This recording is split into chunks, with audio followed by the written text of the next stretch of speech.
लिए समय निकालने के लिए। कितने लोग पहली बार आए हैं? हाथ ऊपर कीजिए। ठीक है, जो लोग पहली बार आए हैं उनके लिए एक बार जोरदार हरे कृष्ण महामंत्र बोलेंगे। हरे कृष्णा कृष्णा कृष्णा हरे हरे, हरे राम राम राम हरे हरे। आज की स्पीकर है हिज ग्रेस चैतन्य शरण रूप। वैसे प्रभु जी बहुत फेमस स्पीकर है, इसको इंट्रोडक्शन की जरूरत नहीं है। जो प्रभु जी चौपाटी टेम्पल राधा गोविंद टेम्पल से यहाँ पे आए हैं लेक्चर देने के लिए। सो प्रभु जी एक छोटा सा इंट्रोडक्शन देना चाहूँगा। प्रभु जी वैसे तो मटेरियल एजुकेशन उन्होंने electronics and telecom government of college Pune से कंप्लीट किया है। एंड आपको जान के आश्चर्यचकित होगा कि प्रभु जी का जीआरई रैंक महाराष्ट्र, प्रभु जी ने जीआरई एग्जाम में महाराष्ट्र टॉप किया। इसके साथ साथ इस्कॉन में प्रभु जी बहुत अच्छे पोजीशंस होल्ड करते हैं। प्रभु जी इस्कॉन के टॉप मोस्ट इंटेलेक्चुअल बॉडी के मेंबर है, Shastri council, Shastri advisory council है। और उसके साथ साथ एडिटर भी है ISKCON global magazine back to Godhead. Back to Godhead का नाम कितने लोगों ने सुना है? तो प्रभु जी का उसमें रेगुलरली बेसिस पे प्रभु जी के अलग अलग आर्टिकल्स आते रहते हैं, आप चाहिए तो पढ़ सकते हैं। उसके अलावा प्रभु जी ने बहुत सारी बुक्स और किताबें लिखी है। प्रभु जी को world conference, world peace conference, world peace Congress और अलग अलग यूनेस्को और अलग ऑर्गेनाइजेशन द्वारा अरेंज किया हुआ कॉन्फ्रेंसेस में इन्विटेशंस आते हैं। US, Australia, European, western countries, Asian countries, हर जगह में प्रभु जी बड़े बड़े कंपनीज में, यूनिवर्सिटीज में लेक्चर्स देते हैं। तो हमारा बहुत सौभाग्य है कि प्रभु जी यहाँ पे हमारे साथ हैं और हमको लेक्चर देने आए हैं। तो प्रभु जी का आभार व्यक्त करेंगे एक बार जोरदार एनर्जी के साथ हरे कृष्ण महामंत्र बोल के। हरे कृष्णा कृष्णा कृष्णा हरे हरे, हरे राम राम राम हरे हरे। सभी से एक बहुत विनम्र निवेदन है, प्रभु जी अपने पीपीटी के द्वारा आपको एक प्रोफेसर की तरह लेक्चर देंगे। प्रभु जी लेक्चर देने का तरीका बहुत अलग है, बहुत फैसिनेटिंग है। तो उसको ध्यान से सुनिए और हम्बल रिक्वेस्ट कर सकते कि अपना फोन या फिर स्विच ऑफ कीजिए या फिर साइलेंट पे रखिए, कम से कम वाइब्रेशन मोड पे रखिए ताकि किसी तरह का डिस्टर्बेंस ना हो। और क्लास थोड़ा आवाज मतलब आना जाना ना करें तो बेटर है ताकि पूरे क्लास में किसी तरह का डिस्टर्बेंस ना हो। और जो लोग पीछे बैठे हैं वो यहाँ पे एक दो लाइन और आके बैठ सकते हैं आगे ताकि सबके साथ इंट्रोडक्शन ऐसा अच्छा हो, क्लास अच्छे से। आप आगे आ सकते हैं, इधर से और एक लाइन इधर तक बैठ सकते हैं, आगे आ जाइए थोड़ा सा। तो मैं प्रभु जी को माइक हैंड ओवर करूँगा। हरे कृष्ण।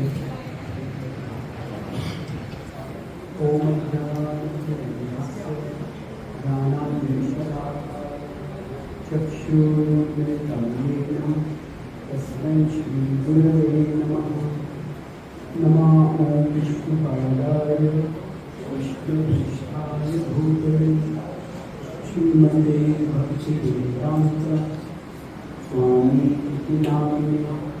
नमस्ते सरस्वती देवी गौरवाणी प्रचारिणे निर्विशेष शून्यवादी पाश्चात्यदेशकारिणे वाञ्छाकल्पतरुभ्यश्च कृपासिन्धुभ्यैव च पतितानां पावनेभ्यो वैष्णवेभ्यो नमो नमः।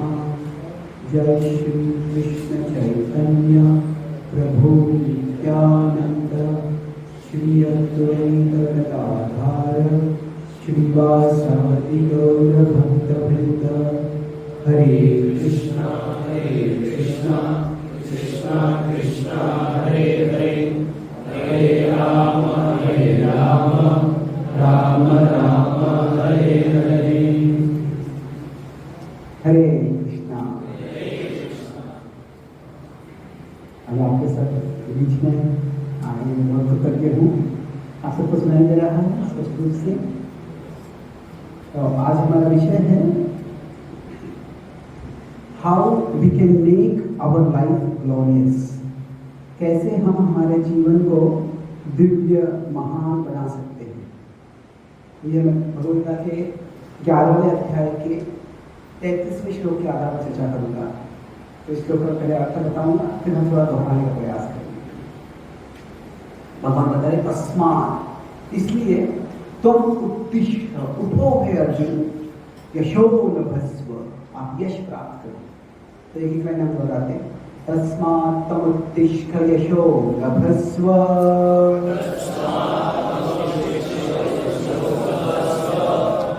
जित्वा, आप जीतो, इसे शत्रु, आपके शत्रु है उनको हराओ, भुंक्ष्व राज्यम समृद्धम, ये समृद्ध राज्य है उसका आप आनंद लो। जित्वा शत्रु भुंक्ष्व राज्यम समृद्धम,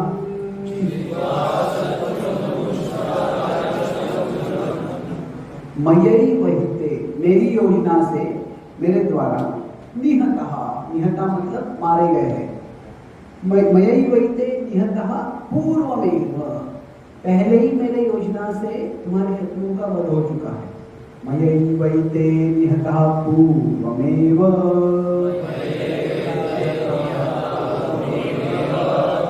निमित्त मात्रम, आप केवल एक निमित्त बनो, एक इंस्ट्रूमेंट बनो, एक टूल, औजार बनो।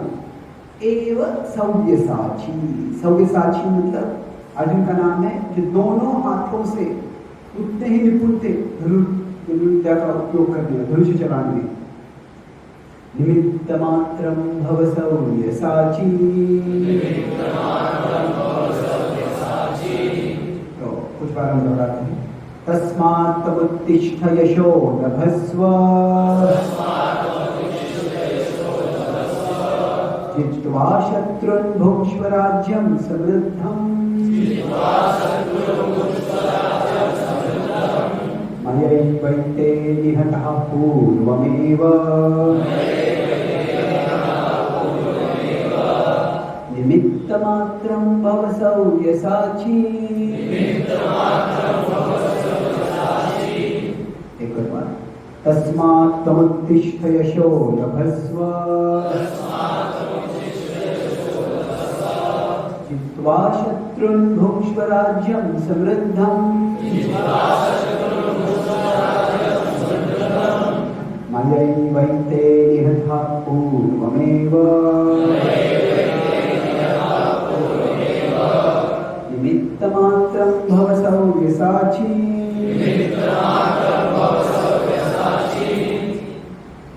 तो यहाँ पे भगवान अर्जुन को बता रहे हैं कि तुम उठो। अभी अर्जुन क्या हुआ है, गीता की शुरुआत में बड़े उदास हो गए हैं। गीता की शुरुआत में अर्जुन की दो चीजें, वो कंफ्यूज्ड और डिस्करेज्ड। क्या है, एक बुद्धि के स्तर पे उनको पता नहीं है क्या करना है, वो कंफ्यूज है, और मन के स्तर पे, भावना के स्तर पे वो हताश हो गए, डिस्करेज हो गए। और जब गीता सुनते हैं उसके बाद में वही अर्जुन की परिस्थिति पूरी बदल जाती है। He becomes convinced and energized। तो बुद्धि के स्तर पे वो कन्विंस हो जाते हैं, और फिर मन के स्तर पे पूरा उत्साह आ जाता है, एंथ्यूज्ड, एनर्जाइज हो जाते हैं। तो वह जो परिवर्तन हो रहा है उसमें ये श्लोक बहुत महत्वपूर्ण श्लोक है। तो अभी हम सबके जीवन में ऐसी परिस्थिति आती है कभी न कभी, जब हमें लगता है कि क्या मेरे जीवन में कुछ अर्थ है नहीं, दुनिया इतनी बड़ी है और मुझे ये एग्जाम में पहला आना था, मुझे स्पोर्ट्स में अच्छा बनना था, मुझे ये करना था, वो करना था, और जो करने का प्रयास कर रहा हूँ शायद उसमें कभी यश मिलता है, कभी यश नहीं मिलता है, कभी यश मिलता भी है तो जितना चाहता हूँ उतना यश नहीं मिलता है। और जब ऐसे होता है तो हमें लगने लगता है कि क्या मेरे जीवन में कुछ अर्थ है भी नहीं। तो जब ऐसा भाव आता है तो व्यक्ति हताश हो जाता है। तो जो हताश होना है उसको हमें निकालना है। सबके जीवन में ऐसी परिस्थिति आएगी। तो मैं भगवंता के आधार पर 3 चीजों के बारे में चर्चा करूंगा। Act, how to act in our life, कैसे हमारे जीवन में कार्य करें, जिससे कि क्या होगा, हमको कभी भी लगता है कि मेरा जीवन में कुछ अर्थ है ही नहीं। कुछ लोग कहते हैं self worth, self esteem, confidence बहुत कम हो गया मेरा, कुछ करने का उत्साह नहीं रहा है, कुछ करने का विश्वास नहीं रहा है। तो वहां से हमें हमारे जीवन को मीनिंगफुल, वैल्यूएबल, जॉयफुल ऐसे बनाना है। तो हमें इस दिशा में नहीं जाना है, इस दिशा में जाना है। तो कैसे जा सकते हैं उसके बारे में हम चर्चा करेंगे। तो 3 चीजों की हम चर्चा करेंगे। सबसे पहले ए है एप्रिशिएट। एप्रिशिएट का मतलब क्या है कि हम सबके जीवन में कुछ चीजें हैं, कुछ चीजें नहीं हैं। तो आजकल का समाज जो है वह अधिकांश रूप के वो चीजें दिखाता है जो हमारे पास नहीं है। अगर हम मूवीज देखते हैं तो मूवीज में जो हीरोज होते हैं वो बहुत ही उनका एक्शन अच्छा होता है, स्मार्ट होते हैं। और हम सोशल मीडिया में लोग पिक्चर देखते हैं, लोग क्या करते हैं, देखते हैं, पूरा उनका जीवन में एक्साइटिंग है, मेरे जीवन में कुछ होता ही नहीं है।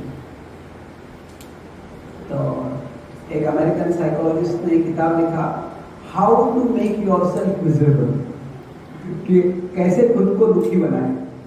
तो बोले कौन खुद को दुखी बनना चाहता है, पर वो एक ऐसे आयरनी के रूप में किताब था वो, कि कैसे कि ये चीजें कितने सारे हम लोग करते हैं। तो हम क्या करते हैं, कई बार जो हमारे पास है उसका हम वैल्यू नहीं करते। तो इस आका जो लेक्चर है उसको एक इस चित्र में इसी को हम डेवलप करेंगे।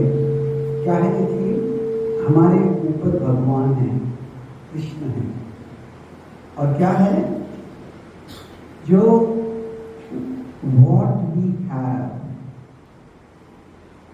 what we have जो हमारे पास है, that is God's gift to us। जो हमारे पास है वो भगवान ने हमें दी हुई भेंटें हैं। और what we do with what we have,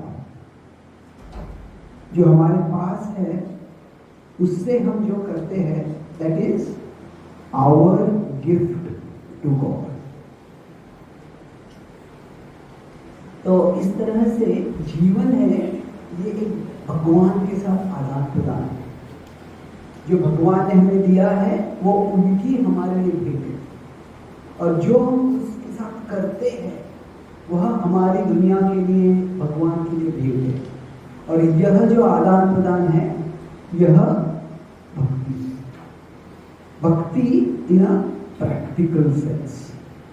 अभी इसके उदाहरण स्वयं अर्जुन। अभी अर्जुन को एक विशेष भेंट भगवान ने दी थी, एक विशेष टैलेंट था। कौन सा टैलेंट था वो? आर्चरी, धनुर्विद्या में अर्जुन बड़े। अभी वो टैलेंट तो था पर अर्जुन ने उसको डेवलप किया। अर्जुन का एक नाम था गुड़ाकेश। किसी को नाम का अर्थ पता है? गुड़ाकेश। गुड़ाकेश का अर्थ है कि जीरो केस प्लीज, जिसने नींद को जीत लिया है। ऐसा नाम क्यों मिला अर्जुन को? कुछ पता है? यस, जो दिन में वो अपने गुरुकुल में सीखते थे आर्चरी के बारे में, वह रात लेट इन द नाइट उनकी प्रैक्टिस, अंधेरे में कैसे निशाना पे लगाना है कि ध्वनि सुन के कुछ हवा की एहसास को समझकर मूवमेंट्स होती है, वो जो थे उससे बड़े निपुण बन गए। तो जो टैलेंट था उन्होंने उसको प्रैक्टिस किया, और फिर उसके बाद भी क्या किया उन्होंने, बड़े निपुण कर गए। और फिर उन्होंने अपनी जो क्षमता थी वो भगवान की सेवा में, धर्म युद्ध में जब जरूरत थी उसको इस्तेमाल किया। तो जो भगवान ने उनको टैलेंट दिया था, पर क्या था पहला है टैलेंट, फिर उसके बाद में आता है कमिटमेंट, और टैलेंट और कमिटमेंट उसके बाद आता है अचीवमेंट। तो टैलेंट, कमिटमेंट, अचीवमेंट। तो talent was God's gift to Arjun, पर अर्जुना का कमिटमेंट करें, अर्जुन का जो कमिटमेंट था दैट वॉज अर्जुना's गिफ्ट। उसके क्या हुआ, उससे बाद दोनों होने से फिर वो धर्म योद्धा बन गए, वो धर्म युद्ध में इतने निपुण हो गए। तो दोनों जरूरी है। तो अभी हम कहेंगे अर्जुन को तो एक स्पेशल टैलेंट था, मेरे पास कोई ऐसा टैलेंट तो है नहीं। ऐसे नहीं है कि किसी के पास कोई नहीं कहता मेरे पास कुछ भी गिफ्ट नहीं है। कई बार क्या होता है, हमारे पास जो गिफ्ट्स है वो हम वो गिफ्ट क्या है वो देखते नहीं है, how much is my gift compare to others, वो देखते हैं। अच्छा मुझे तो मेरा IQ अच्छा है, तो इसका IQ तो मुझसे अच्छा है। तो क्या होता है, वो इंग्लिश में IQ कहते हैं, हिंदी में IQ, मेरे साथ ऐसे क्यों हुआ ऐसा भाव आ जाता है। पर भगवान ने हमको कुछ भेंट दी है, किसी और कोई और भेंट दी है। तो किसी और को जो भगवान ने भेंट दी है उससे हमारी भेंट जो है कम नहीं होती, उससे हमारे भेंट की वैल्यू कम नहीं होती। तो पहले है अप्रिशिएट, कि अप्रिशिएट आवर गिफ्ट्स। कोई गिफ्ट छोटे हो सकते हैं, बड़े हो सकते हैं, पर अप्रिशिएट कर। और ऐसे बताया जाता है कि प्रकृति के 3 गुण हैं। किसी को 3 गुण पता है? क्या है? यस, तमस, रजस और सत्व। इसके बाद बताया जाता है कि 3 प्रकार के लोग होते हैं। Some people make things happen, some people watch things happen, and some people wonder what happened.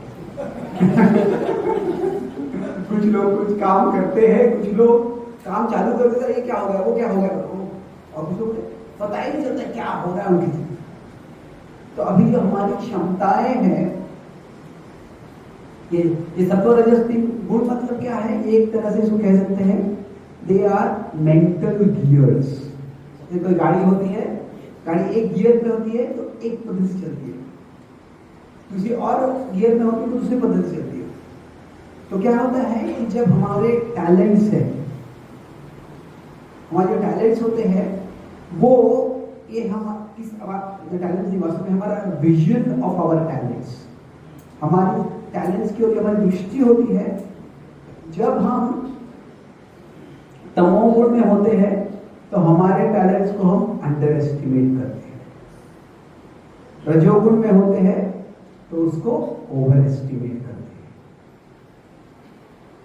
Under estimate मतलब क्या, जो टैलेंट है उसको कुछ इसका कुछ कीमत नहीं है, इसका क्या फायदा है, उसको बहुत कम मान लेते हैं। रजोगुण में होते हैं, हाँ मैं अच्छा बोलता हूँ, I am the best speaker, नहीं शायद इतना नहीं होगा क्षमता, तो उसको ओवर एस्टिमेट करते हैं। और जब सत्व में होते हैं तो हम उसको प्रॉपरली एस्टिमेट करते हैं कि क्या मेरी वास्तव में क्षमता है, किस हद तक वो क्षमता है, वो समझ पाते हैं।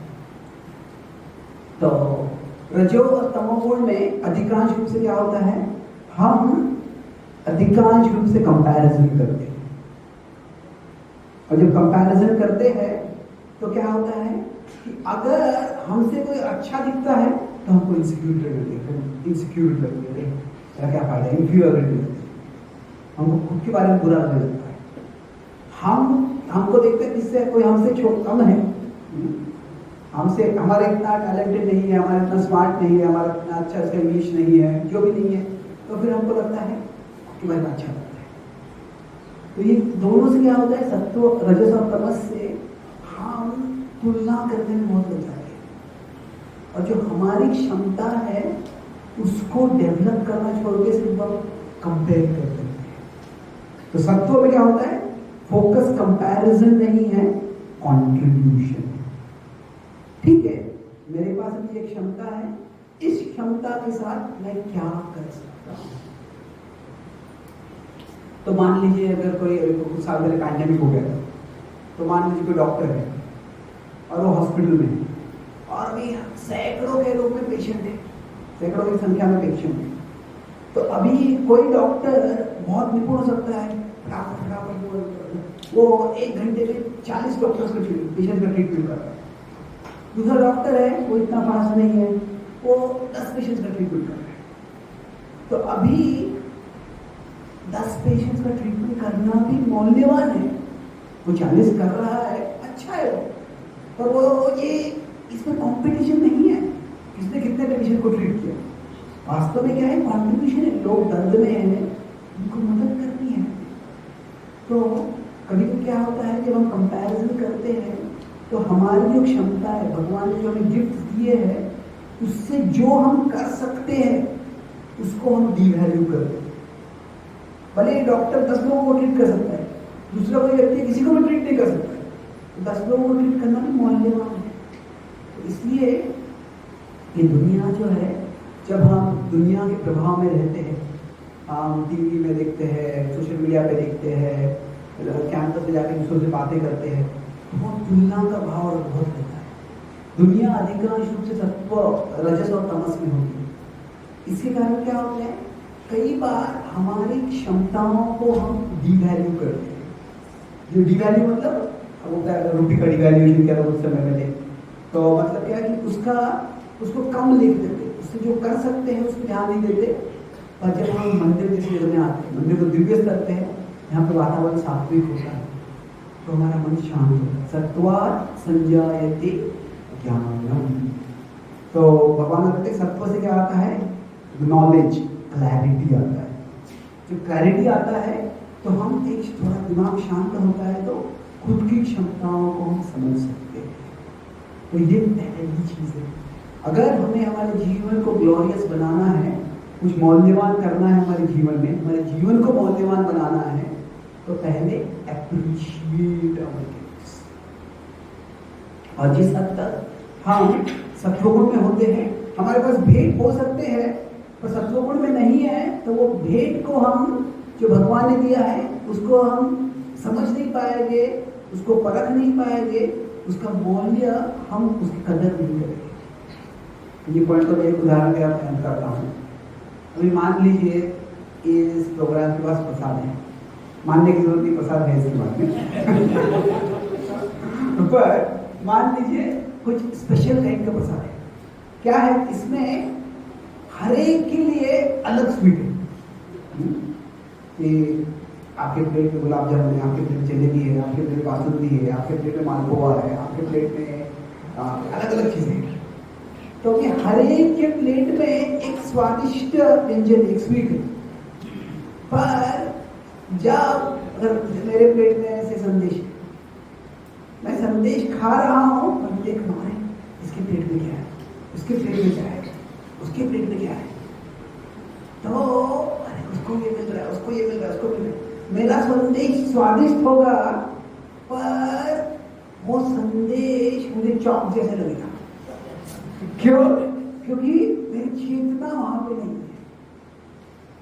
तो इसीलिए जब हम दूसरों के पास क्या है वो देखते हैं, उसमें उसे देखने में लग जाते हैं, तो क्या होता है, हमारे पास जो है उसकी हम कदर नहीं कर पाते। तो पहले है एप्रिशिएट। और ये एप्रिशिएट केवल बौद्धिक स्तर पे नहीं करना, बौद्धिक स्तर पे करना है, पर उसके लिए हमें एक सात्विक वातावरण की जरूरत है। उसके बिना बुद्धि के स्तर पे समझ पाएंगे, पर वो कर नहीं पाएंगे। जब सत्संग में आते हैं, मंदिर में आते हैं, और मन शांत होता है, तो जो हमें भगवान ने दिया है वो हम एप्रिशिएट कर पाते हैं। तो चलो आप सब देखा होगा, मैं यहाँ पे आया तो मुझे क्रचेस लगते चलने के लिए। मैं जब 1 साल का था तो मुझे पोलियो हो गया था।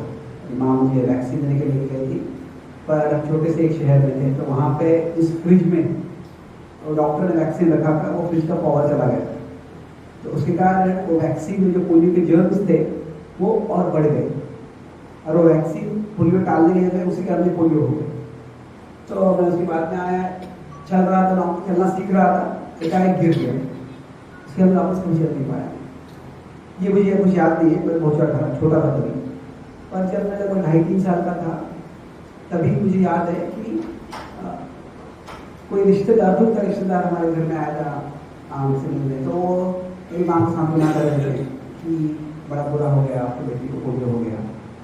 तो मेरी माँ बड़े ही क्लियरली, कॉन्फिडेंटली बोलती कि whatever he lacks physically, God will provide him intellectually.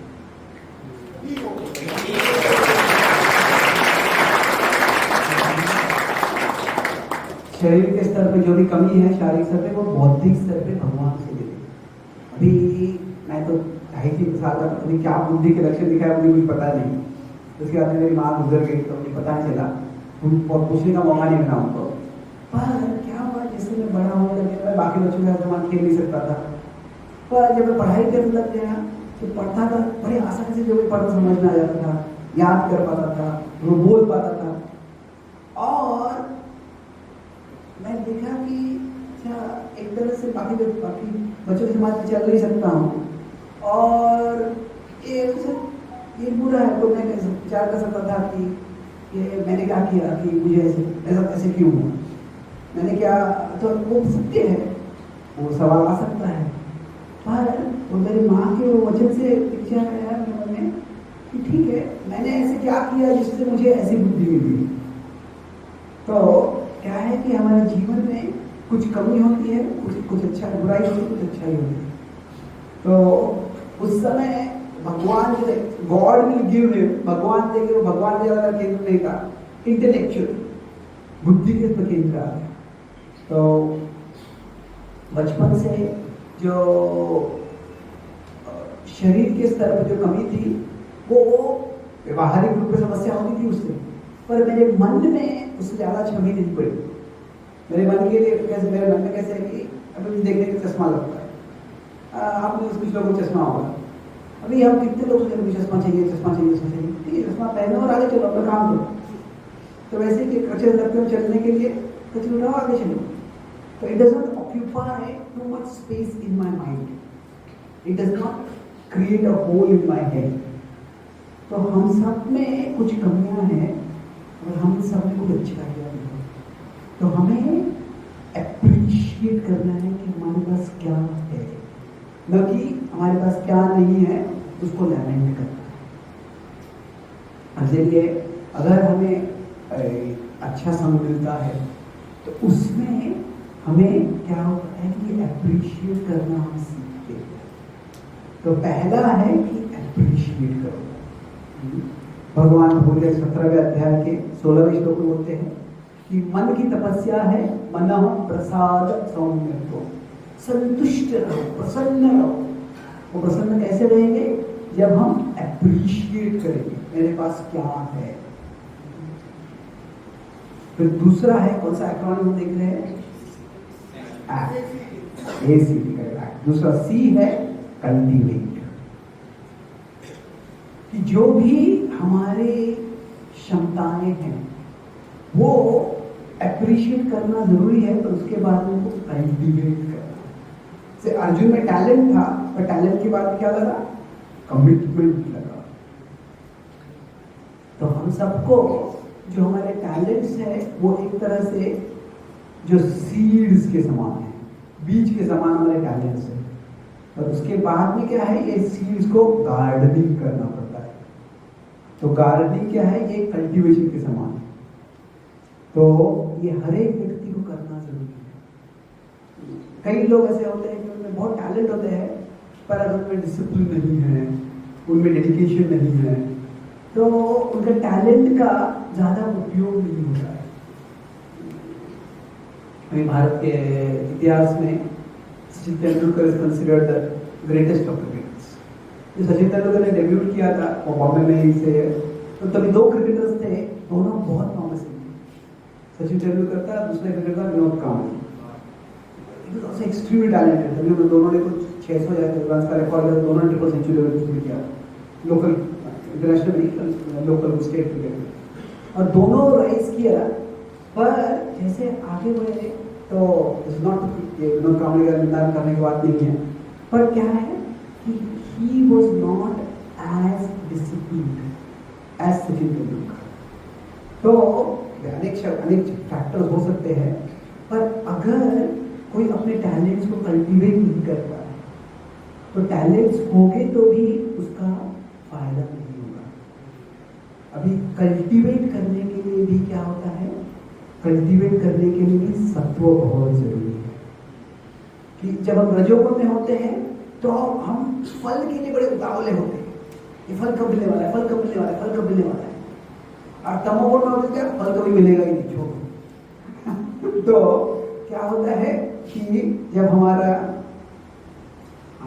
जब एफर्ट्स होते हैं, पहले आप बोले कि विजन, हम किस तरह से खुद की ओर देखते हैं और फिर हम किस प्रकार से एफर्ट्स करते हैं। तो जब हम रजस में होते हैं, we are impatient for results, कि तुरंत फल मिले, फल नहीं मिला तो क्या फायदा, क्या क्यों कर रहा हूँ इसे। कई लोग ऐसे होते हैं कि वो एक चीज चालू करते हैं, एक आधे महीने के लिए, 2 महीने के लिए, 6 महीने के लिए करते हैं और फिर कुछ फल नहीं मिलता दूसरा चालू करते हैं।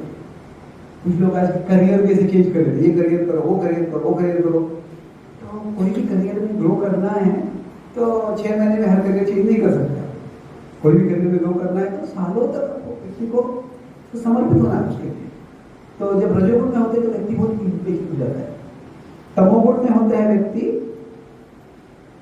तो क्या होता है, व्यक्ति जो होता है it becomes discouraged because of no lack of results. जब कोई फल नहीं आते हैं तो बहुत हताश हो जाता है और सब कुछ छोड़ देता है, क्विट कर देता है। तो क्या होता है कि जब रजोगुण में होता है, दोनों में कभी एंगर आ सकता है, और जो एंगर होता है तमोगुण में कई बार वो अंदर जाता है, और एंगर जब अंदर जाता है और एंगर जब बाहर आता है, तो रजोगुण में कोई होता है किसी को कुछ करना है, होता नहीं है कुछ, तो फिर दूसरे को चिल्लाने लगते हैं, तुम्हारे कारण ये नहीं हुआ, तुम्हारे कारण नहीं हुआ, तुम्हारे कारण नहीं हुआ, और इससे एग्रेशन होता है। एग्रेशन मतलब दूसरे पर आक्रमण करना। और जब एंगर जब अंदर चला जाता है तो वो डिप्रेशन हो जाता है, खुद को ही व्यक्ति पीटने लगता है, तुम निकम्मे हो, तुम्हारा कुछ होने वाला नहीं है, तुम ऐसे ही हो। तो दोनों जो है ये रजो और तमोगुण का प्रभाव है। तो जब अभी शास्त्र क्या बताते हैं, कर्मण्येवाधिकारस्ते मा फलेषु कदाचन। ये इसका मतलब कभी ये श्लोक का भाषांतर होता है कि फल की परवाह मत करो। फल की परवाह मत करो, ये ऐसे नहीं बता रहे भगवान श्री, फल से आसक्त मत रहो। क्यों आसक्त मत रहो? क्योंकि कई बार फल आने के लिए समय लगता है। कर्म हमारे पास, कर्म करने की क्षमता हमारे पास है, पर वो फल मिलाने की क्षमता हमारे पास, वो हमारे नियंत्रण में नहीं है। तो इसलिए क्या है, जब हम सत्व में होते हैं तो वी कैन बी परसिस्टेंट। तो कई बार आजकल सक्सेस के लिए ये दो चीजें होती है, कंसिस्टेंट और परसिस्टेंट। कंसिस्टेंट मतलब जो आप एफर्ट कर रहे हो, रेगुलरली करते हो, और परसिस्टेंट मतलब काफी समय तक करते हो। तो ये सत्व में हम कर सकते हैं। तो शास्त्रों का जब हम अध्ययन करते हैं तो इसके द्वारा जो हमारे टैलेंट्स हैं उसको कल्टीवेट करने के लिए जो एफर्ट लगता है वो हम कर सकते हैं। अभी क्या होता है, जो टैलेंट है, मान लीजिए कुछ लोगों में टैलेंट है 100, कुछ किसी में टैलेंट है 50, किसी में टैलेंट है 10। सब में टैलेंट है मात्रा में, पर क्या है, ये टैलेंट के साथ जो है, जो कमिटमेंट है, जो कल्टीवेशन है, अगर वो 100 होगा तो यहाँ पे जो रिजल्ट है वो 200 आ जाएगा। पर अभी जो हम कहते हैं 100 + 100 200 हो जाएगा, पर एक सिंपल मैथमेटिक्स जैसे नहीं है। It is not like this. क्यों? क्योंकि टैलेंट भी अगर होगा, अगर वो व्यक्ति कल्टीवेट नहीं करता है, आजकल का जगत जो है वो कॉम्पिटिटिव है। अगर somebody is very talented but they are not reliable, तो क्या है, वो जिम्मेदार नहीं है, तो फिर लोग उनको मौका ही नहीं देंगे कि मैं तुमको ट्रस्ट नहीं कर सकता, मैं तुम्हें इन्वेस्ट करूंगा, तुमको ये मौका दूंगा और तुम आओगे ही नहीं, तो फिर उसको मौके ही नहीं मिलेंगे, टैलेंट होते हुए भी मौके नहीं मिलेंगे। तो इसलिए जो कल्टीवेशन है उसके लिए समय लगता है, उसके लिए एफर्ट्स लगते हैं। जो भगवान बता रहे हैं कि कर्म करना जो है वो आपकी मुद्रा है, वो करते रहो, फल आएगा, पर फल के लिए कभी समय लग सकता है। जो होता है हमारा कर्म है, हम कहते हैं उससे हमको फल मिलता है, ये सही है, but this is the partial truth, ये पूर्ण सत्य नहीं है। हमारा कर्म होता है और उसके साथ साथ हमारा दैव होता है। कर्म और दैव जो होता है, और दोनों के द्वारा हमें फल मिलता है। मतलब क्या है कि किसी में बहुत टैलेंट हो सकता है, पर वो उसको टैलेंट को उचित परिस्थिति जरूरी है। अगर उचित परिस्थिति नहीं है तो टैलेंट को पहचानेगा नहीं, वो परिस्थिति आने के लिए समय लगता है। अभी मैं जब 2014 से मैं अमेरिका जा रहा हूँ प्रचार करने के लिए, लगभग साल में 8-9 महीने में भारत से बाहर रहता हूँ, तो मुझे अमेरिका जाने लगा था प्रचार करने के लिए। तो तभी मुझे यहाँ पे अमेरिकन लोगों के लिए प्रचार हो रहा था, तो मुझे ऑर्गेनाइजर बताया था कि तुम यहाँ पे क्रिकेट का उदाहरण मत लो। क्यों? क्या अमेरिका में बोला था कि लोग बेसबॉल पसंद करते हैं, तो क्या उनको क्रिकेट अच्छा नहीं लगता है? नहीं, मतलब कि यहाँ पे अमेरिकन लोग क्रिकेट जब सुनते हैं तो उनको एक कीड़ा याद आता है। क्रिकेट नाम का एक इंसेक्ट होता है, आपको पता है? तो उनको क्रिकेट नाम का वो गेम में पता ही नहीं होता है। अभी कई लोग भारतीय लोग वहाँ पर चले गए हैं, सेटल हो गए, तभी world cup T20 world cup भी अमेरिका में हुआ था, तो थोड़ा थोड़ा अमेरिका में क्रिकेट पॉपुलर हो रहा है। तो क्या है कि मान लीजिए अमेरिका में कोई अमेरिकन व्यक्ति है, उसमें क्रिकेट का बहुत टैलेंट है, पर वहाँ पर क्रिकेट खेलता ही नहीं है, उसे क्रिकेट के टैलेंट का कौन उसको कीमत देने वाला है? तो भारत में कोई बेसबॉल में बहुत अच्छा है, बेसबॉल क्या है लोगों को पता भी नहीं होगा। तो क्या है कि जो हमारे टैलेंट है उसको उचित परिस्थिति भी लगती है, और उचित परिस्थिति आने के लिए समय भी लगता है। तो हमारे कर्म के साथ दैव भी जरूरी है। तो इसके लिए हमें पेशेंट रहना पड़ता है। अभी कुछ लोगों का दैव जो होता है वो उनके बहुत अनुकूल होता है, कुछ लोगों का दैव उतना अनुकूल नहीं होता है, पर इसका मतलब ये नहीं है कि हमें यश नहीं मिलेगा। कुछ लोग थोड़ा एफर्ट करना पड़ता है, कुछ लोगों को बहुत एफर्ट करना पड़ता है, पर हमें जो हम एफर्ट्स कर रहे हैं, कल्टीवेट कर रहे हैं हमारे टैलेंट्स को, वो कल्टीवेट जब कर रहे हैं तो उसमें हमें जो पेशेंस लगता है, वो पेशेंस अगर हम भौतिक वाली समाज में रहेंगे, अगर हम इस जगत के ऊपर जो पड़े दैव ये हमसे बड़ा एक सत्य है, उसको हम समझेंगे नहीं, तत्वज्ञान को नहीं समझेंगे तो हमें लगेगा कि दुनिया इतनी अनफेयर क्यों है, कि ये इसको इतना यश मिल रहा है, मुझे क्यों यश नहीं मिल रहा है, मैं तो उससे ज़्यादा मेहनत कर रहा हूँ, क्यों इसका साथ अच्छा होता है, मेरे साथ बुरा होता है। तो कई बार क्या होता है, ऐसे सवाल व्यक्ति को मन में खाने लगते हैं, और जब ऐसे खाते हैं कि दैव को, इफ यू डोंट अंडरस्टैंड कि दैव नाम की भी कोई चीज़ है, तो फिर क्या होता है, व्यक्ति में रिजेंटमेंट आने लगता है, घृणा आने लगती है, नफरत आने लगती है, नकारात्मक भावनाएं बहुत बढ़ जाती है, और फिर व्यक्ति जो कर सकता है वो भी करना छोड़ देता है। कि जो आप जानते हैं वो फ्रॉग्स की कहानी है, 10 फ्रॉग अगर एक कुएं में गिरे होते हैं, तो अभी एक फ्रॉग एक बाहर आने लगता है, तो अकेला फिर बाहर जा रहा है, तो उसको सब नीचे खींच लेते हैं।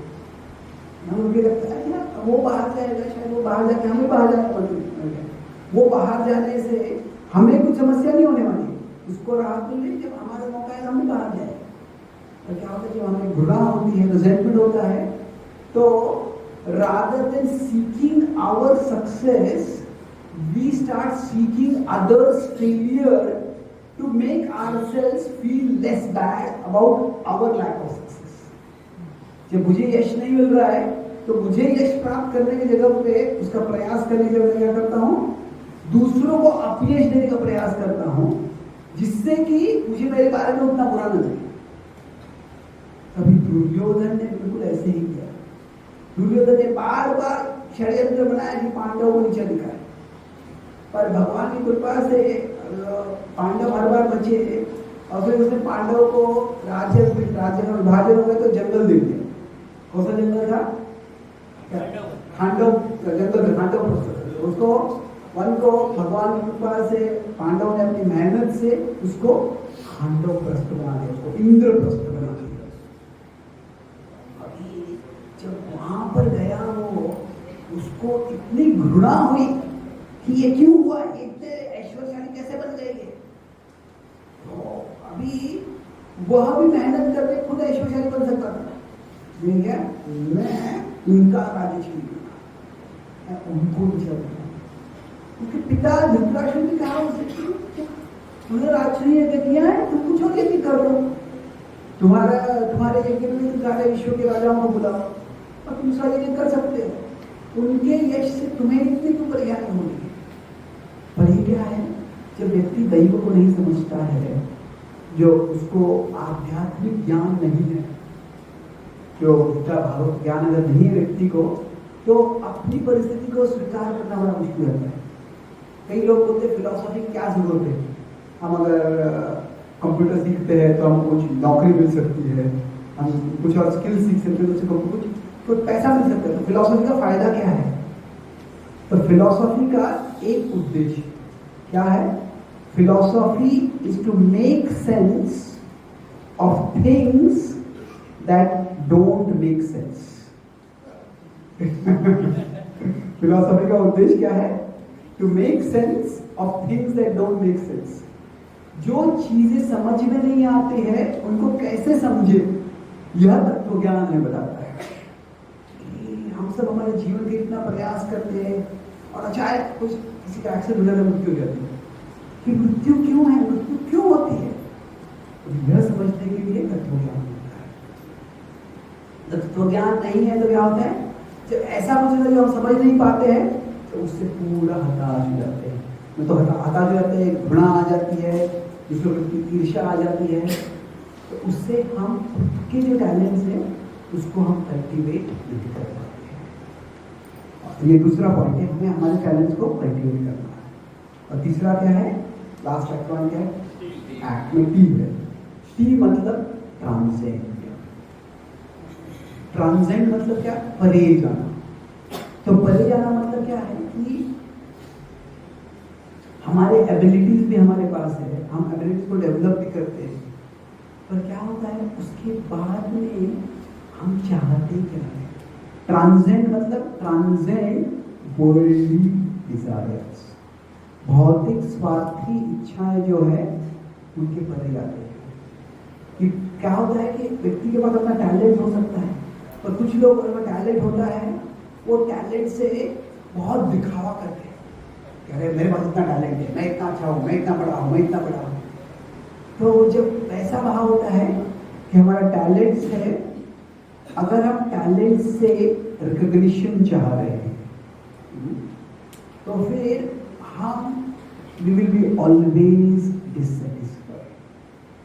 क्योंकि क्या है, रिकॉग्निशन हम कितना भी चाहेंगे वो कम ही होगा। कोई आजकल लोग इन्फ्लुएंसर बन जाते हैं सोशल मीडिया पे, अगर कोई बोला कि मुझे 1 मिलियन इंस्टाग्राम फॉलोअर्स चाहिए, ठीक है, मान लीजिए आपको वीडियो बना लिया, आपको रील्स बना लिया, 1 मिलियन फॉलोअर्स हो गए, पर क्या हो गया, जब 1 मिलियन फॉलोअर्स हो जाएगा तो आप क्या देखेंगे, इसके पास 2 मिलियन फॉलोअर्स क्यों हैं। तो अगर हम हमारे कुछ कंटेंट बना रहे, कंटेंट से कुछ योगदान कर रहे लोगों को, तो मन अच्छा है, पर अगर सिर्फ रिकॉग्निशन चाह रहे हैं तो कभी सेटिस्फाई नहीं। तो क्या होता है, जब हम भगवान की भक्ति करते हैं तो उससे क्या होता है, हमारा जो टैलेंट्स का उद्देश्य क्या है, टैलेंट्स का उद्देश्य हमारे रिकग्निशन नहीं, हमारे लिए वो कंट्रीब्यूशन बन जाता है। मैं मेरे टैलेंट के साथ लोगों की सेवा करना चाहता हूँ, भगवान की सेवा करना चाहता हूँ, दूसरों का कल्याण करना चाहता हूँ। तो ये जब भाव होता है तो तभी हम वास्तव में सेटिस्फाइड होते हैं। वही टैलेंट है तो मैं मेरे टैलेंट डेवलप क्यों करना चाहता हूँ, उसको मुझे दुनिया को दिखाना है। अभी दुनिया को दिखाना है तो दुनिया को देखने के लिए बहुत और चीजें हैं। तो क्या होता है, हम दुनिया को दिखाने के लिए कुछ करते हैं और दुनिया देखेगी ही नहीं तो हम गुस्सा दुनिया पे हो जाते हैं। दुनिया अगर हम सोचते हैं कि मेरे जीवन का जो वैल्यू है दुनिया को दिखाना, दुनिया कितना देख रहा है, उससे अगर मेरे जीवन का वैल्यू होगा तो क्या है कि हम ज्यादा चीजें कर नहीं पाए, ज्यादा मौल्यवान चीजें कुछ हम जीवन में कर नहीं पाए। तो अर्जुन के पास बहुत टैलेंट था, पर जो अर्जुन अपने टैलेंट का वो दिखावा नहीं करते, वो टैलेंट से सेवा करते हैं। तो अभी जब ट्रांसेंड करते हैं मतलब क्या है कि जो मैंने पहले बताया कि अगर मैं यहाँ पर हूँ और ये जगत है, ये वर्ल्ड है और यहाँ पे भगवान है, कृष्ण है, तो भले ही हम स्वीकार करते हैं कि भगवान ने मुझे टैलेंट दिए हैं, अप्रिशिएट करते हैं, फिर हम उसको कल्टीवेट भी कर रहे हैं ताकि वो बड़े हो रहे टैलेंट्स। पर अगर उसके बाद में हम सोचते हैं कि मैं दुनिया में ये करूँगा और दुनिया से मैं ये अपेक्षा करूँगा, यहाँ पर मैं मतलब एफर्ट्स कर रहा हूँ, मैं मेहनत कर रहा हूँ और यहाँ पर मुझे फेम, ख्याति, रिकॉग्निशन मिलेगा, तो अगर ये भाव होगा तो हम हमेशा असंतुष्टि रहेगी, क्योंकि दुनिया से जो रिकॉग्निशन मिलता है वह कभी पर्याप्त नहीं होता है। हिरण्यकशिपु ने सोचा कि मैं दुनिया में सबसे शक्तिशाली बन जाऊंगा, सारी दुनिया मेरे सामने डर से झुकेगी और उससे मुझे आनंद मिलेगा। अभी क्या हो गया, मुझे चाहा ये, पर क्या उससे उसको आनंद मिलेगा? नहीं। एक 5 साल का बच्चा था, थोड़ा प्रहलाद ऐसे नहीं, प्रहलाद जानबूझ के आदर कर रहा था, प्रहलाद वाज रिस्पेक्टफुल, पर प्रहलाद आदर दे रहा था, पर जिस प्रकार से उसको आदर चाहिए था वैसे आदर नहीं दे रहा था। बोला था ओम नारायण नमः मत बोलो, ओम हिरण्यकशिपाय नमः बोलो, हिरण्यकशिपु को पूजा करो। प्रहलाद वो तैयार नहीं थे उसके। तो कई बार क्या होता है, किसी बहुत आदरणीय व्यक्ति से हम कोई मिलते हैं तो हम कहेंगे it is a honour for me to meet you, कि आपको मिलना जो है मेरे लिए बड़े ऑनर की बात है, एक आदर की बात है। कोई बहुत अहंकार होता है किसी व्यक्ति को, क्या बोलता है, कोई उनसे मिलता है तो it is a honour for you to meet you. ये भी अहंकार की पराकाष्ठा है, अहंकार का बहुत ही विकृत प्रकृति है। तो जब हम सोचते हैं कि दुनिया से रिकॉग्निशन मिलना चाहिए तो हम इनसिक्योर रहेंगे, हम असंतुष्ट रहेंगे। जो भक्ति में क्या होता है, हम दुनिया में सेवा कर रहे हैं पर हम वो सेवा भगवान की प्रसन्नता के लिए कर रहे हैं। क्योंकि हम भगवान की प्रसन्नता की सेवा कर रहे हैं तो भगवान से जो हमें प्रतिसाद मिलता है वो दुनिया के माध्यम से मिल सकता है या हमारे अंदर से, हृदय से भी मिल सकता है। मैं प्रभुपाद जी के उदाहरण का करूंगा कि अभी जो प्रभुपाद जी 1922 में गुरुदेव से मिले, तब से उन्होंने गुरुदेव बताया कि आप प्रचार करो, और तब से उन्होंने चालू कर प्रचार का प्रयास अलग अलग तरह से किया। 40 साल तक उन्होंने प्रचार करने का प्रयास किया और उनको ज्यादा यश नहीं मिला। अभी व्यक्ति ने बहुत से अगर प्रयास किया होता है और उसको अगर यश नहीं मिला होता है तो कई बार जो लोग होते हैं उनमें घृणा आ जाती है, बिटरनेस आता है। तो मान लीजिए ये क्या है, किसी को पता है, सॉरी, अमीबा। मैं भारत का नकाशा बनाने का प्रयास कर रहा था। ठीक है, छोड़ दो, ये भारत का नकाशा मान लीजिए। तो अमीबा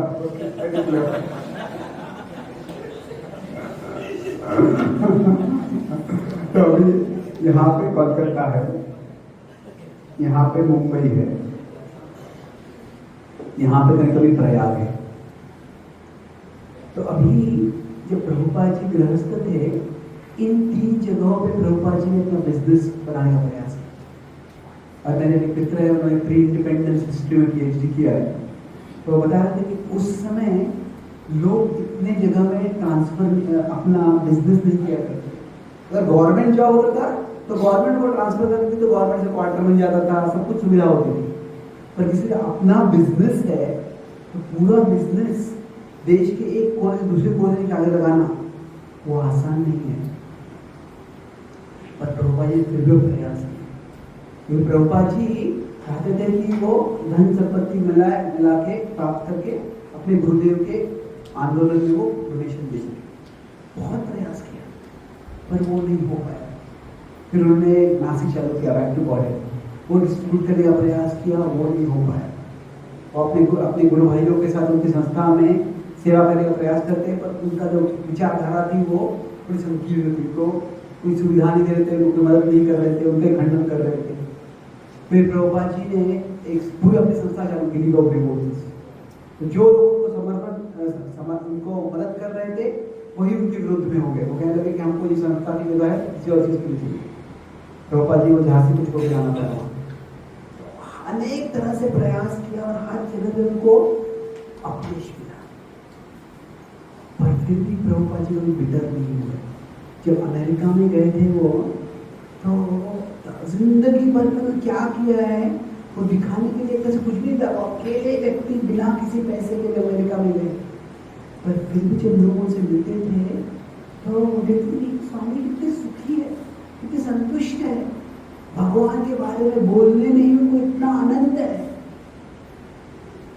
तो प्रभुपाद जी चाहते थे जरूर कि दुनिया में जो लोग हैं उनको भक्ति मिले, भक्ति से उनका कल्याण हो, भगवान के पास आए, तो चाहते थे। पर अगर वो नहीं हो रहा था, उससे ऐसे नहीं कि इतना असंतुष्ट हो रहे थे, उससे उनको नकारात्मक भाव आ रहा था। नहीं, प्रभुपाद जी अंदर से संतुष्ट हुए। प्रभुपाद जी को विश्वास था, प्रभुपाद जी कहा करते थे दृष्टि है कि मंदिर है, सिर्फ समय हमें उसे रोक रहा है। और प्रभुपाद जी को पता नहीं प्रभुपाद जी को पता नहीं था स्पष्ट कितना समय है। तो फिर प्रभुपाद जी सेवा करते हैं और उनके जीवन के आखिरी 10-11 सालों में 1966 में उन्होंने इसको स्थापना की और फिर ऐसा प्रचार करने लग गया। आखिरी 11 सालों में अद्वितीय शेष मिला, 108 मंदिर बनाए उन्होंने, 70 से अधिक ग्रंथ लिखे, 14 बार परमेश्वर का भ्रमण किया, हजारों लाखों की मात्रा में उन्होंने लोगों को भक्ति में प्रेरित किया। और ये सब हो गया, पर फिर भी क्या होता है कि प्रभुपाद जी भारत में आ गए। तो प्रभुपाद जी ने बॉम्बे में पहला मंदिर जो था जुहू में मंदिर, तो जुहू मंदिर बनाने के लिए प्रभुपाद जी ने बहुत मेहनत की। वहाँ पर जो उसका जमीन का मालिक था वो बेईमान था, वो पैसा लेके जमीन लेना नहीं चाहता, तो प्रभुपाद जी ने उसके लिए युद्ध किया।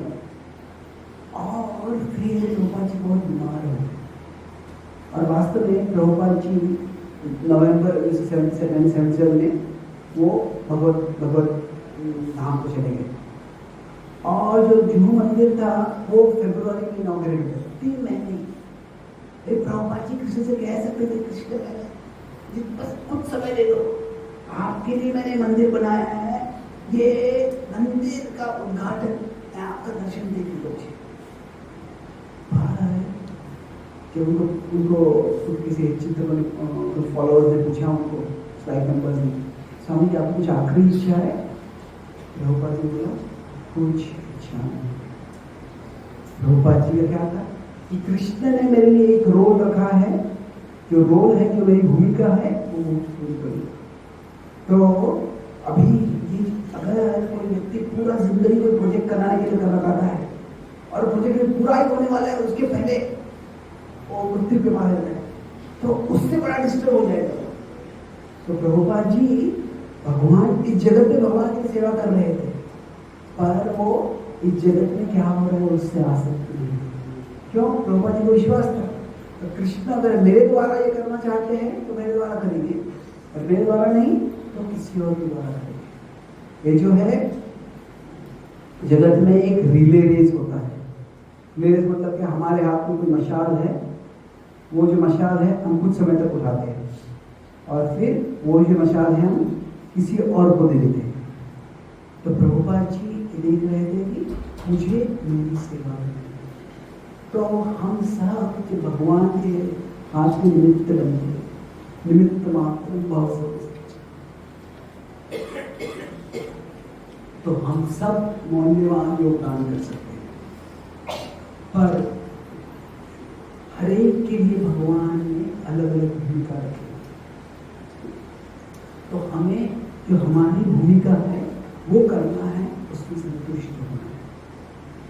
किसी और की भूमिका करना हमारे लिए जरूरी नहीं है। अगर हम ट्रांसेंड करते, ट्रांसेंड मतलब क्या कि हम जब इस जगत में है तो हमारा केंद्र जो है जगत नहीं है, हमारा केंद्र जो है चेतना केंद्र वो भगवान है। भगवान आपने मुझे भेज दिया, मैं आपकी प्रसन्नता के लिए कर रहा हूँ, आपकी सेवा के लिए कर रहा हूँ। ये जो भगवान तक हमारी चेतना जो पहुँचती है वो हमारे साधना से पहुँचती है। जब हम साधना करते हैं तो हमें जागृति, हमारी चेतना जागृत है कि जगत से बड़े भगवान हैं। जगत से मुझे जो भी सुख मिलेगा उससे ज्यादा सुख मुझे भगवान से मिल सकता है।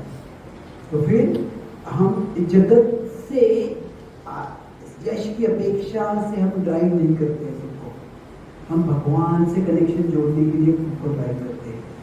और फिर उससे इस जगत में हम कुछ ग्लोरी मिल सकती है, नहीं मिल सकती है, फिर भी हमारा जो जीवन है वो ग्लोरियस हो जाता है। और जब तो श्री राम सेतु बना रहे तो बड़े बड़े वानर थे, बड़े बड़े पहाड़ लेके जा रहे थे, कुछ स्क्विरल थी और छोटा सा कुछ मिट्टी लेके जा रहे थे। तो श्री रामचंद्र उससे ही प्रसन्न है। तो हमारे जीवन में शायद हम दुनिया की दृष्टि में कोई बड़ा चीज नहीं कर पाएंगे, पर हमारी क्षमता के अनुसार हमें जो भेंट दी है उसको इस्तेमाल करके अगर हम सेवा भाव से कुछ करेंगे, उससे हम दुनिया में थोड़ा फर्क ला सकते हैं। शायद बड़ा फर्क लाएंगे, थोड़ा फर्क लाएंगे, पर वो सेवा भाव रखेंगे तो हमारे हृदय में जरूर बड़ा फर्क आएगा। We may or may not make a big difference in the world, but we will make a big difference in our own hearts. हमें अंदर जरूर संतुष्टि मिलेगी। तो जब हम भक्ति करते हैं तो अभी ऐसे नहीं कि सबको success in the world's eyes मिलेगा, पर सबको हैप्पीनेस जरूर मिलेगा। ये सब तो नंबर 1 नहीं आ सकते स्कूल में, सब नंबर 1 कॉम्पिटिशन नहीं आ सकते, पर हमारी क्षमता से हम अगर सेवा करते हैं, हम योगदान करते हैं, तो हमें संतुष्टि जरूर मिलेगी।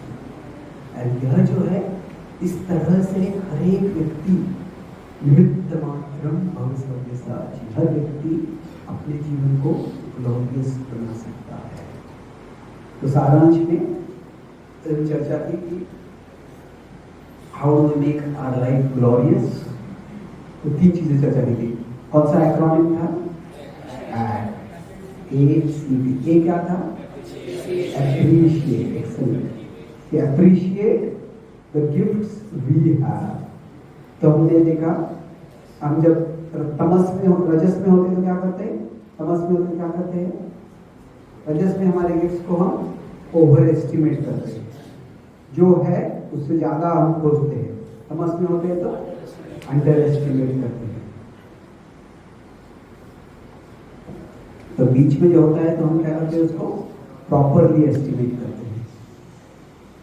तो जब हम इस तरह से करते हैं, सब तो हम सत्व में आते हैं खास करके सत्संग के द्वारा, अच्छे वातावरण में हम अगर मंदिर में आते हैं तो उससे क्या होता है ना, सात्विक वातावरण में होते हैं तो हम अच्छी तरह से सत्वाद संजायते ज्ञान, हमें क्लैरिटी आती है, हम खुद की प्रतिभाओं को समझ सकते हैं। हमने देखा कैसे हर एक को अगर अलग अलग स्पीड्स है तो दूसरे के स्पीड देखने की जरूरत नहीं है, जरूरत है उसका हमें क्या करना है, उसका हमें स्वाद चखना है। सी क्या है,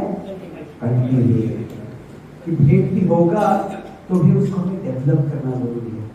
तो टैलेंट है, टैलेंट के बाद में कमिटमेंट चाहिए, जब कमिटमेंट होता है तो फिर उसके बाद में अचीवमेंट आता है। तो जब हम एफर्ट्स कर रहे होते हैं तो हम अगर एफर्ट्स रजोगुण में है तो जब यश नहीं मिलता है तो एग्रेशन करते हैं, गुस्सा होने लगता है। तमस में होते तो क्या होता है, क्यों यश नहीं मिल रहा है, हम खुद पे गुस्सा करके डिप्रेशन चले जाते हैं। और जब सत्वगुण में होते हैं तो हम कंसिस्टेंट और परसिस्टेंट रहते हैं। क्या है कि मुझे मेरे क्षमता से कार्य करते रहना है। क्या यश आता है वो कर्म से आता है पर दैव से भी आता है। तो कर्म और दैव, तो अभी दैव में क्या है वो मुझे पता नहीं है अभी, पर अगर मैं मेरा कर्म करते रहूंगा तो दैव अनुकूल हो जाएगा तो फल मिल जाएगा। तो इसीलिए कर्मण्येवाधिकार, कर्म पे जो तो फल से आसक्त मत रहो। और ठीक क्या था, ट्रांसेंड। ट्रांसेंड मतलब क्या है, जब why are we doing what we are doing, transcend the world. हम दुनिया से रिकॉग्निशन के लिए हम सेवा नहीं कर रहे हैं, हम जो भी कर रहे हैं हम दुनिया से रिकॉग्निशन नहीं चाहते हैं। हम क्या चाहते हैं कि भगवान की सेवा में हम कंट्रीब्यूशन चाहते हैं। तो जब ये भाव होता है तो हमें शायद दुनिया से कभी रिकॉग्निशन मिले, हम यहाँ पे करें यहाँ रिकॉग्निशन नहीं मिलेगा। पर क्या है, जब हम सेवा कर रहे होते हैं तो जरूर हम भगवान की सेवा करते हैं। तो भगवान के द्वारा हमें दुनिया से रिकॉग्निशन मिल सकता है, अंदर से जरूर मिलेगा। ये मिलेगा कि नहीं पता नहीं, पर ये जरूर मिलेगा। तो ये जो है दुनिया की दृष्टि में सक्सेस है।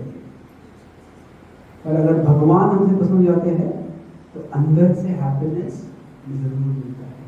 तो इस तरह से हर एक व्यक्ति से अर्जुन ने अपना योगदान किया, हम हमारी क्षमता से योगदान करके हमारे जीवन को हम मीनिंगफुल और ग्लोरियस बना सकते हैं। बहुत बहुत धन्यवाद। हरे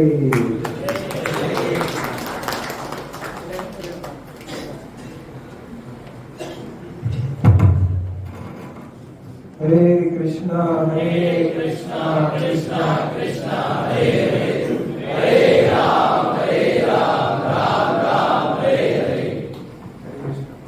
सो पहले सबसे पहली बात तो प्रभु जी का हम लोग बहुत बहुत धन्यवाद देंगे।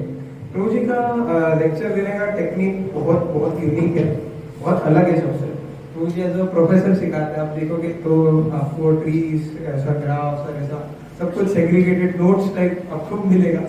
तो आप नोट्स वगैरह प्रभु जी के लेक्चर से बहुत अच्छा बना सकते हो। प्रभु जी चीज़ें कंसेप्चुअली लॉजिकली बहुत तरीके से समझाते हैं। एंड प्रभु जी ने अपना समय, प्रभु जी एक्चुअली सबसे खास बात यह है कि प्रभु जी ने सामने से हमें रिक्वेस्ट किया है कि उनको क्लास देना है। तो ये प्रभु जी की बहुत बहुत बड़ी उदारता है कि प्रभु जी ने आईवाईएफ को ये इतना सौभाग्य दिया। तो इसलिए प्रभु जी का जोरदार तरीके से पूरे एनर्जी के साथ एक बार हरे कृष्ण महामंत्र बोलेंगे।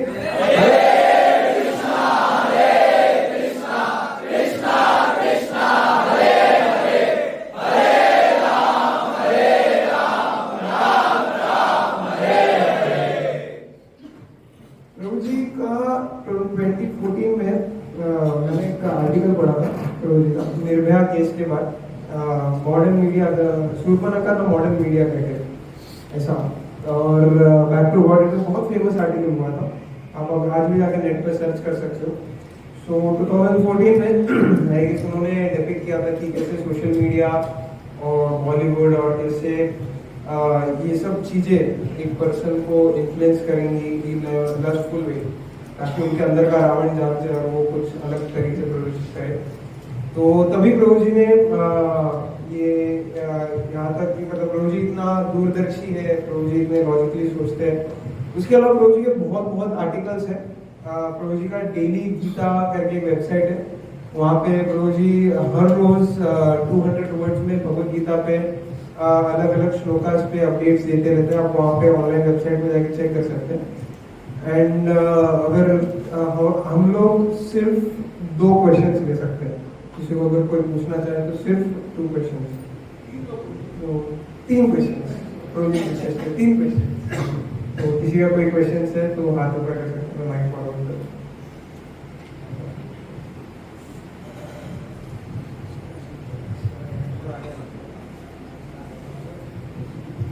हरे कृष्णा प्रभु जी, दंडवत प्रणाम।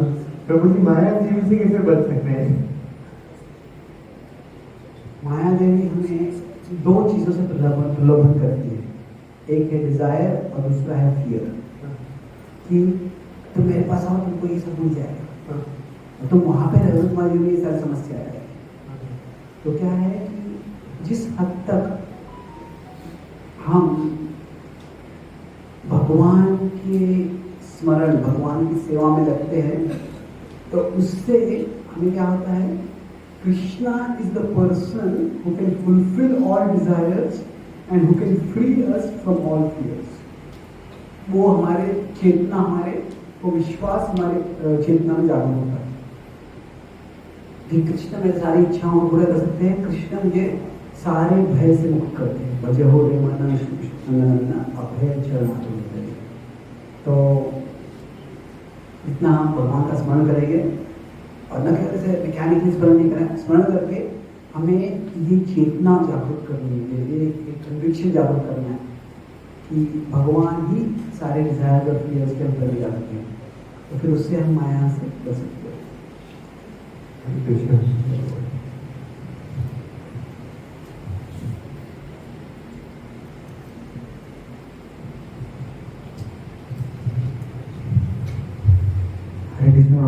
प्रणाम।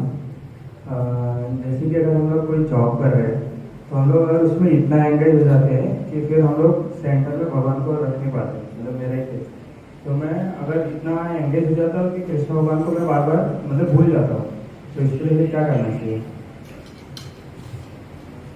जैसे कि ये एक ग्रेजुअल होता है। पहले जब हम कोई चीज़ कर रहे होते हैं, वो चीज़ जब नहीं होती है तो वो चीज़ हमारे फोरग्राउंड में होती है। जब पहली बार अमेरिका में गया था तो अभी मैं अमेरिका हूँ, मैं शिकागो में हूँ, न्यूयॉर्क में हूँ, यहाँ पे हूँ, वो चेतना ज़्यादा मन में थी। फिर बाद में मैं लगभग 20-30 बार अमेरिका जा चुका हूँ। तो अभी जब जाता हूँ तो फिर क्या है कि मैं अमेरिका गया हूँ, महत्वपूर्ण है, पर अमेरिका में किसके लिए गया हूँ कि मैं भगवत का संदेश बताने गया, वो महत्वपूर्ण है। तो क्या होता है कि हमारी चेतना में कुछ चीज़ें फोरग्राउंड में होती है, कुछ चीज़ें बैकग्राउंड में होती है। तो पहले जब हम नई नौकरी करते हैं, नई कोई चीज़ कर रहे होते हैं, तो तभी वो चीज़ फोरग्राउंड में रहेगी और भगवान बैकग्राउंड में रहेगा।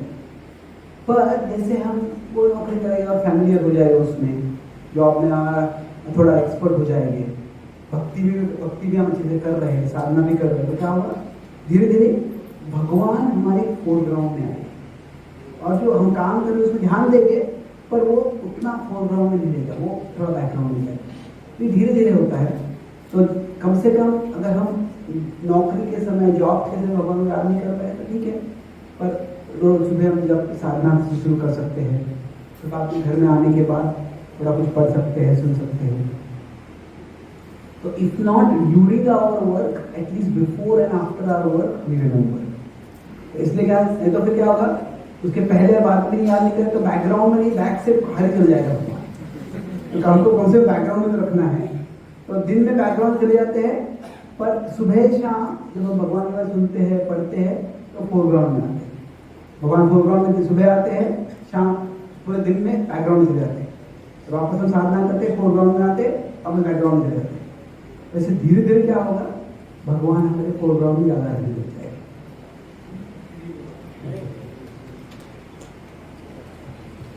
Last question.